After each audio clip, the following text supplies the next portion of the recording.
in this problem, we have a generator that consists of a square coil of wire with 40 turns.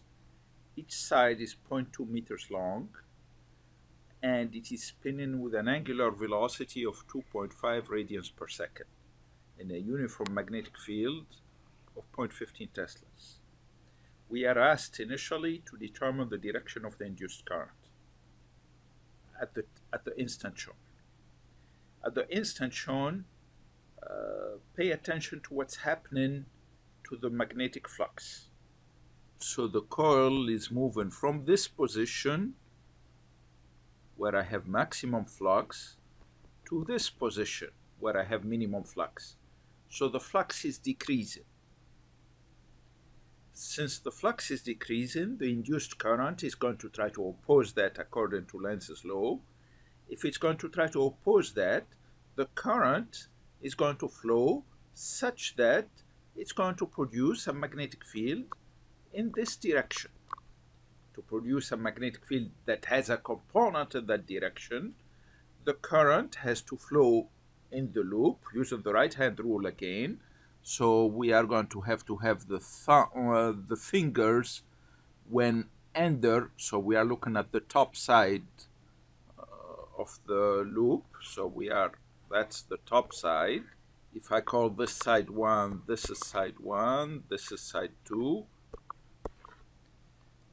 So I need and let's see, this is front. The front is what's facing you, so behind is the back.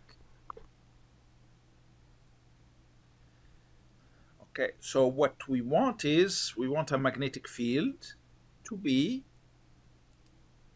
out of the page in this graph here. So we want it to be like this. To have a B like that, let's try my artistic talents here. So I need the fingers to be, I'm not sure if these look like fingers. Let me give it a retry. Lost something. Okay, let's do that. Okay, so I want the finger when I'm wrapping my hand. So that's the second finger, third finger, fourth finger, and the arm. So the arm is coming out here. Okay, now to have the hand like that, the thumb is like this. Okay, now a situation like that, that means that the current is moving from side 1 to side 2. So it's moving like this. So the current is coming out of the page here and into the page here. The second question is to calculate the maximum EMF. To calculate the maximum EMF, let's recall the principles involved. This is when we covered it. Actually, by trying to calculate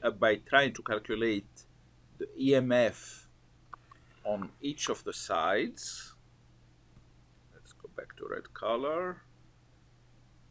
We found that the overall EMF on one loop to be given by this. And again, remembering that the angle here is a function of omega for something rotating at an angular speed as omega times t. That's why we have this expression, which gives us a function that looks like this, a sine wave. Now, a sine wave can be expressed like this. Let's try to go back to a red pen. So this is my Vmax. That's what we have here, our amplitude, our peak value. And if this is our period, the frequency is the inverse of the period. So my function is given by 2 pi f, the frequency times t. Now remember also we defined the root mean squared as Vmax over square root of 2. And the root mean squared is just because the power dissipated in one period is given by this. The average power dissipated in one period is 1/2 of Imax V Rmax. So to try to express it the usual way we express power as IV, it is actually IRMS V RMS. So in summary, the frequency tells us how fast are we rotating the loop. The amplitude also depends on how fast we rotate the loop. You see here the amplitude is here. Look at the amplitude function. Omega, which is 2 pi f, times A, the area of the loop, times B. B, the magnetic field. So the magnetic field affects the amplitude or the maximum value of the voltage. The area of the loop also affects the maximum voltage, and the speed with which we spin the loop is going to affect that amplitude. And so our function, our EMF, is given by that. Okay, going back to the question. So the EMF is going to be given by A, B, omega. Okay, now here they are asking for the maximum EMF, so the amplitude. A, B, omega. But then since I have n turns, I need to do n. So that's my maximum EMF.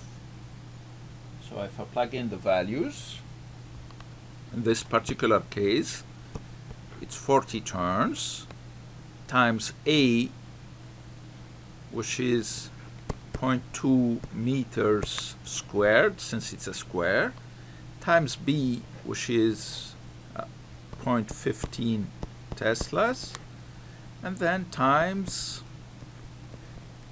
omega, which is 2.5 radians per second. And that should give me a value of 0.6 volts. The next question is asking me about the torque acting on the loop if we have a resistive load of 4 ohms. To do that, let's remember the equation for the torque. Okay, here remember we have the EMF. If I have the loop connected to a resistance R, then the current is going to be V over R. So in this case, V over R, this is my voltage, the EMF. So we come up with this. Or the torque on a loop that's carrying a current I is given by this expression. This is when we get this expression when we dealt with the forces acting on a current carrying loop. So if we plug in I here, that's the expression we get. Remember, the torque due to the current and the magnetic field tries to slow the loop down. So this is where we must supply an external torque to keep it spinning at a constant speed. We need to balance the torque.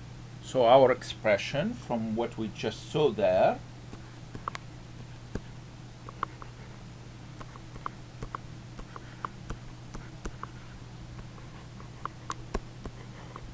the maximum value is of course this. In this particular case, the word maximum is missing. It's supposed to be here. Okay, so we are trying to calculate the maximum torque, and I, we said, is the EMF over R, which we calculated just a little while ago, 0.6 volts over 4 ohms. And we just plug in the rest of the values. So the torque max is going to be equal to 40 turns times 0.6 volts over 4 ohms times A, which is as was mentioned before, 0.2 meter squared times B, which is 0.15 Teslas. So this gives us 0.036 Newton meters.